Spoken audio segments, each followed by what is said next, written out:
So yeah, my service was in Tanzania, and it actually, I want to just tell you the story of how I first got to my village. It's more of a funny thing rather than, really like life lessons learned. But basically it took place like right after we had a very similar training as Adam had. So, 2 months, got to meet everyone in your class. There was about 40 of us, the other Peace Corps volunteers you're going to be hanging out with for the next 2 years.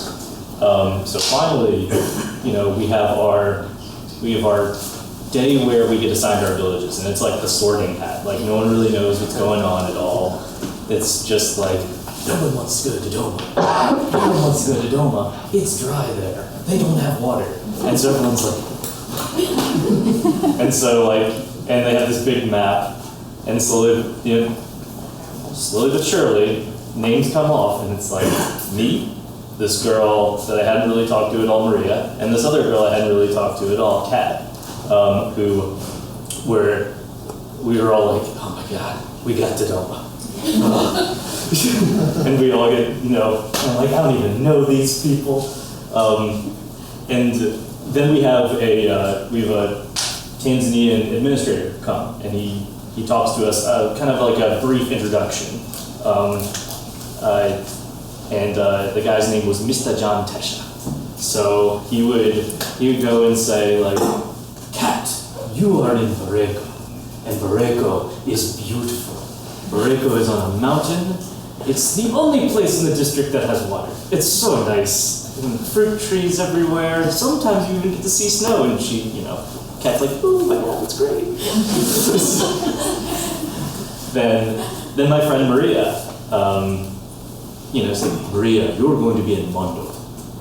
And Mondo, it's not very nice. But it has electricity. And it's only a 45-minute drive to the nearest city. And they have Wi-Fi there. And so Maria's like, all right. She sounds like that. And then it is like, Eric, you're going to Quamtoro. Quamtoro has snakes. And then he just goes, he's just like, dun-dun. It's like, all right, so fruit, electricity, snakes. All right. So what kind of snakes are we talking about? Like this big? He's like, oh, I couldn't. I just bigger than this. I can't. So then we're slowly. This conversation's being had in Dar es Salaam. It's the largest city in Tanzania, then Mr. John Tesha takes us out to our nearest city in the most loose terms, Kondo. It's about a 13-hour trip just through the bush. We have no idea where we're going. It's pitch black. Just driving to wherever. Singing Bob Marley, trying to keep spirits up. And so then we get to Kondo, we spend the night, and then village leaders are supposed to come and pick us up, theoretically. And so the people from Borrego, Kat's village, come, and they're like, oh my God, Kat, we are so happy to have you. This is amazing, just this great experience. Maria had the same thing with the village leaders from Mondo. And then me and Mr. John Tesha are sitting there waiting for my village leaders to come up. And they don't. We're just sitting there. And I'm like, well, have you been to my house? Do you know what that looks like? What should I buy here?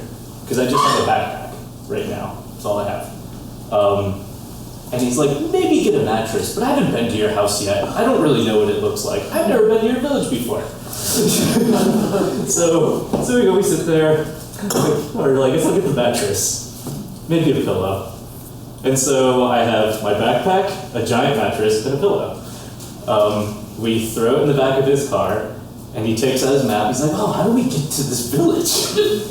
How do I get to Quamtoro? And so we're driving around, and our path actually, and I found this out on the way, is that in order to get in between the closest town and my village, we had to go through this huge game preserve that like didn't really have any paved roads or nothing like that. Just sometimes it's like, oh, there's a rock, like just ride the truck over the rock, it'll be fine.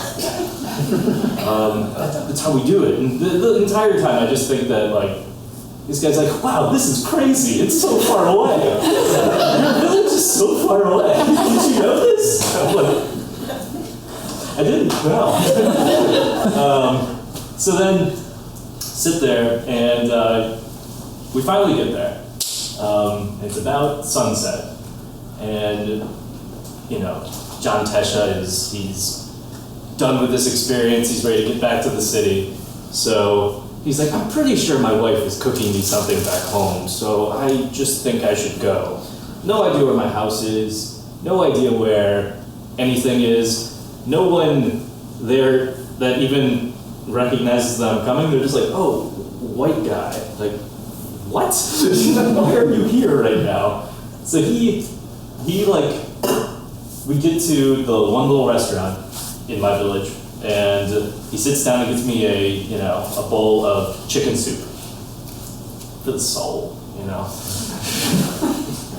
Yeah, exactly. Like, and then he just leaves. Turns around, leaves, and I have my backpack, my pillow, and my mattress propped up in the middle of this like little restaurant, and I'm just sitting there like, all right, well, that was, what are we doing here? Was this a mistake? This is probably a mistake. And so then, word gets around that there's this random white guy who has a mattress. So clearly he intends to stay.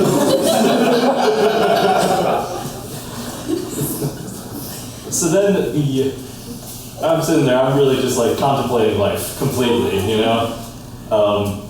And then there's this guy who comes up, you know, this big wide dirt road, because the village that I was assigned to is pretty much like a bus stop. You know, so it's big road, little tiny houses, and then I see this guy walking up the road, and he's being walked by two like adolescent kids, and he's just tapping along. Oh. Ah, Mr. Eric, is that you? What? Who are you? But you can speak English, so this is awesome. And he's like, yes, we're so happy to have you. Welcome to Comtor. I am Mr. Ave. And all of a sudden, I'm sitting there, and I'm like, well, do you know where my house is? He's like, I have an idea. But it's really like kind of a blind leading the blind situation, because he is very blind. And I'm just, walking him hand in hand. He's like, oh yes, we have this thing over here. There's nothing over there. It's like, oh, and this is this store that you'll go to. There's just like a tree. It's like, as we're walking, and we have like about a mile of this, because I was living like a mile down the road, and he got like some of the kids to take my mattress. So I've got this little I got this line going.